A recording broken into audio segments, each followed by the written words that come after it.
Welcome back to A-Star Science. This video is part of our GCSE Must Know Physics series. Today we're going to be looking at radioactivity and the three types of radioactive emissions: alpha, beta, and gamma. So let's start with alpha. Alpha you often see expressed as this sign here, okay? The Greek letter for A, alpha. Alpha is characterized by a helium nuclei. Not a helium atom, a helium nuclei, meaning it's like the nucleus of a helium atom, meaning an alpha particle has 2 protons and 2 neutrons.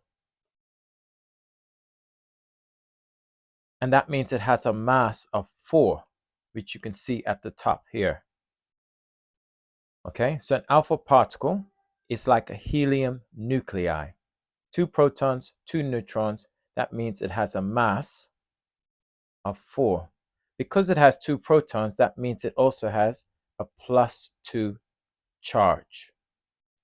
Beta particles, on the other hand, beta particles are like an electron.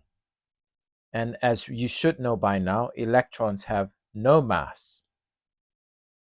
And of course, they have a -1 charge. Gamma emission is not a particle at all. Gamma emission is an electromagnetic wave.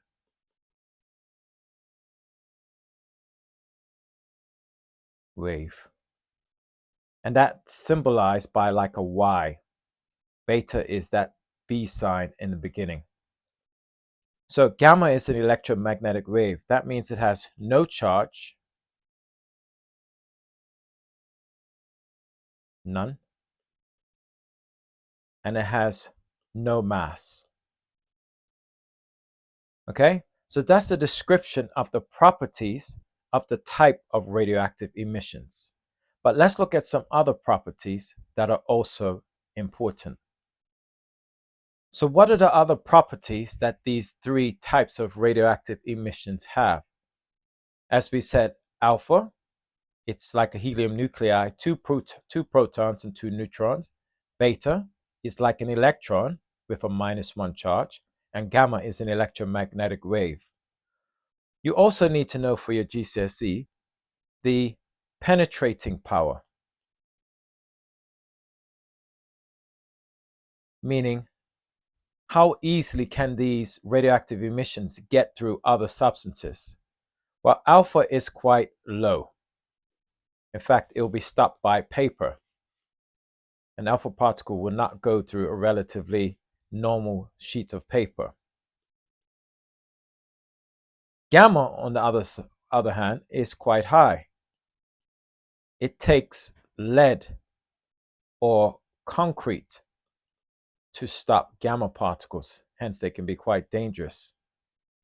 And beta is in the middle, and that can be stopped by aluminium foil, a sheet of aluminium foil. Now, another property that you need to understand is the ionizing power. Now, let's remind ourselves what that means. An ion is a charged particle. So let's just do it over here on the side. An ion is a charged particle. So for example, you could have a chlorine ion, which is chlorine minus, or a hydrogen ion, which is hydrogen plus. These are both charged particles, and they get this by losing or gaining electrons.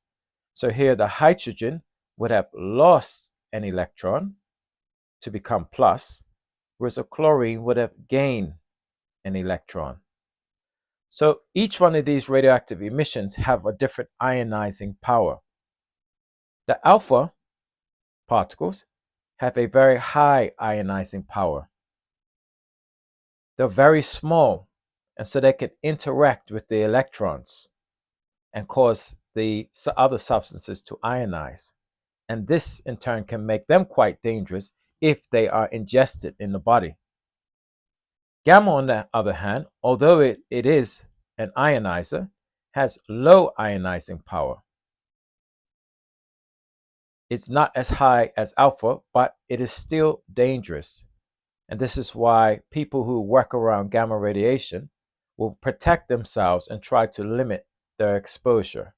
Beta is in the middle, okay? So it has moderate ionizing power.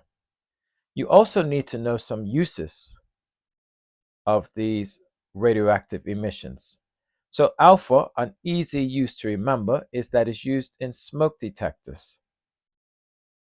Yes, your smoke detector actually contains radioactive material, okay?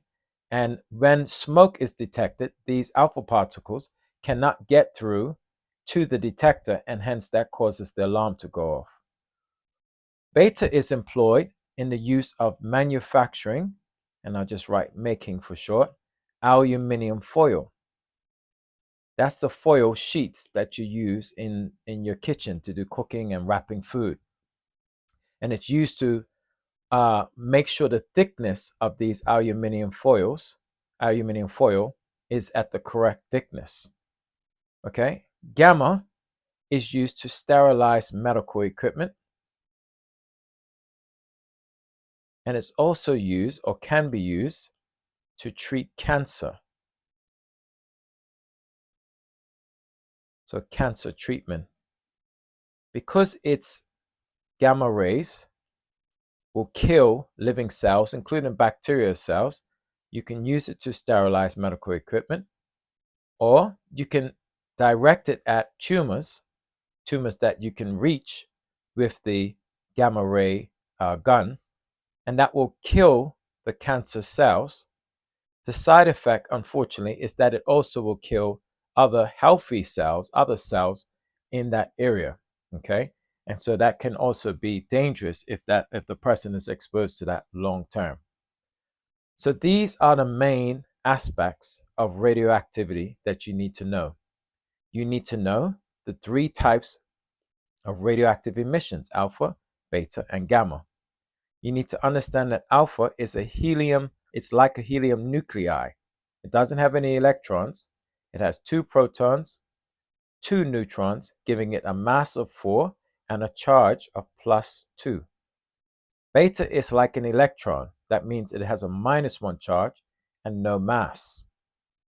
Gamma is an electromagnetic wave. It has no mass and no charge.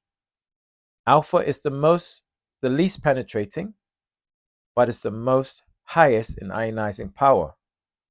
Whereas gamma is the highest penetrating, only stopped by lead or concrete, but it has the lowest ionizing power.